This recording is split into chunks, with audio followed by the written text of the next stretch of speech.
Desire, like the atom, is explosive with creative force. All Vernon Bisser. Socrates, you maintain that the path to liberation is freedom from suffering. You maintain that the cause of suffering is ignorance of who we really are. You are saying in these videos that ignorance of our authentic self creates desire. You have explained in other videos on this channel who the authentic self is and who the notorious ego self is. However, can you explain why desire is a problem? Anna, you need to start seeing through the illusions of chasing happiness in people, places, and things so you can find freedom and unconditional love. Okay, Socrates, you explain that, but why desire is such a bad thing? Desire isn't evil, Anna. Desire, however, is just a product of the illusion of the social ego self. That is the problem. The problem is not desiring, as the problem is desire itself. The goal is not to eradicate desire, but to cultivate a detached awareness of desire as something that arises out of an illusion of the social self, i.e., the ego self. Desire arises from mistaken thoughts such as the belief of the social self, that is, the ego's mistaken belief that you are a limited person. That ego, social construct person lives in your mind only as a belief made up of thoughts, ideas, memories, and future goals. It is much like the movie Matrix, where people believe they have a life, but their life is all a computer simulation. In other words, there is no Anna anywhere except in your mind, in your police ID or driver's license.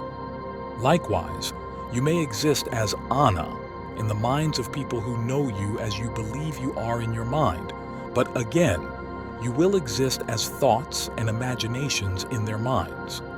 So, now, having that limited view of yourself as the character Anna in your mind, you are experiencing life from that Anna character existing solely in your mind. Anna does not exist anywhere except as thoughts in your mind. The real Anna is the knowledge of the consciousness that you exist at this moment without any thoughts. You don't need thoughts to exist. Because the Anna character is a product of your social environment conditioned by parents, teachers, and society, the Anna character's heart is attached to external people, places, and things. Without your authentic self, that is your consciousness, being aware, your Anna character is trying to please external others. Namely, Anna, a social construct in your mind, is trying to please people because as a social construct needs validation from society. In so doing, the Anna character in your mind creates unreasonable illusions of grandeur. Anna's mind creates desires that aim to satisfy what others want, what others wanted and had projected in Anna's mind. For example, Anna's mind creates a desire to be wealthy. This desire arises from external societal sources that have influenced Anna since childhood. Having been brainwashed by society, the character Anna believes that if she becomes wealthy, people will respect, love, and treat her better. She believes that she will be validated by her parents and society. The mind creates the desire and goal of being wealthy with thoughts and images. It then bonds thoughts and images with the outcome, being wealthy. When that happens, a clinging of the imaginary character, Anna, and the wealthy desire meet, and a bond occurs. Now, Anna is in bondage, making it difficult to realize her authentic self. When mind and heart clinging occurs, freedom and happiness are lost because the authentic person, the Anna consciousness, does not shine. It remains obscure in the background. These unreasonable desires are based on external sources and create suffering because when we desire something, and if it's not attained, we experience frustration and disappointment. When we cling to the goal of becoming wealthy and it does not happen, we experience loss and grief.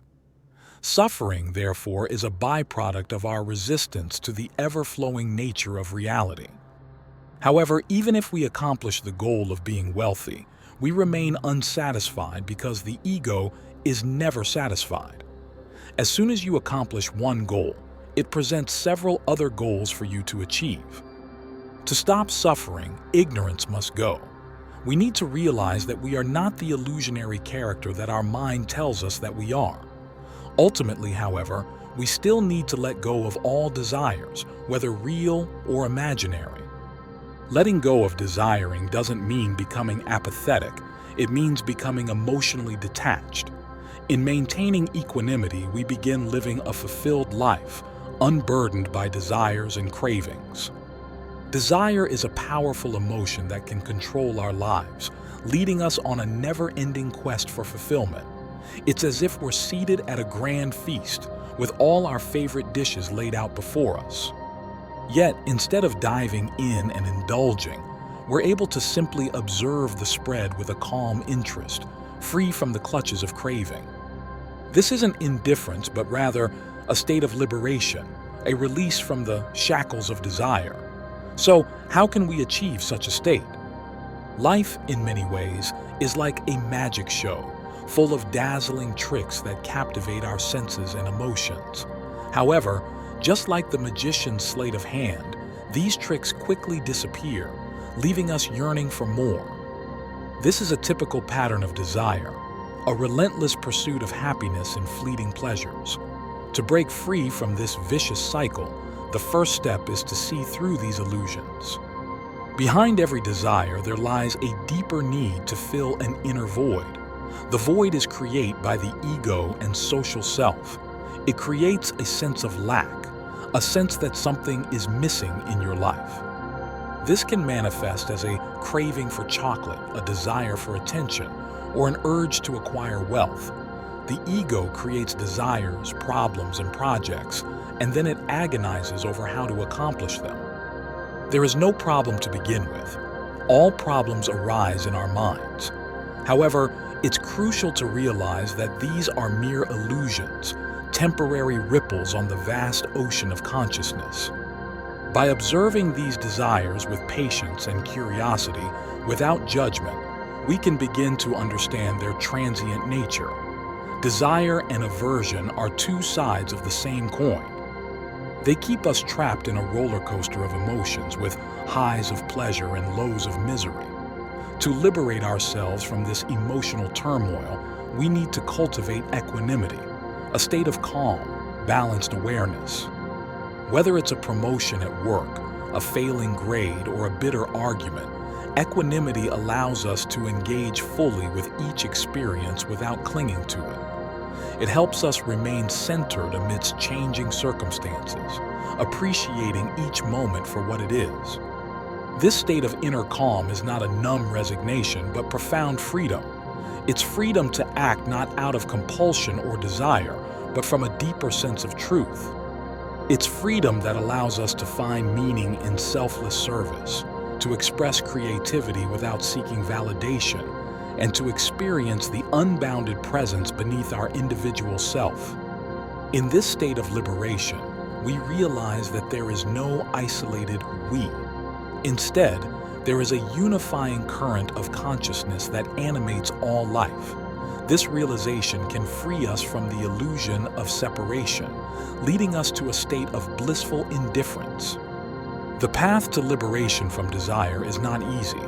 It requires patience, discipline, and a willingness to look beyond the illusions of the mind. But the reward is a state of inner freedom and equanimity, a state where desire no longer controls our actions. Are you ready to embark on this journey? Desire is the key to motivation, but it's the determination and commitment to an unrelenting pursuit of your goal, a commitment to excellence that will enable you to attain the success you seek. Mario Andretti.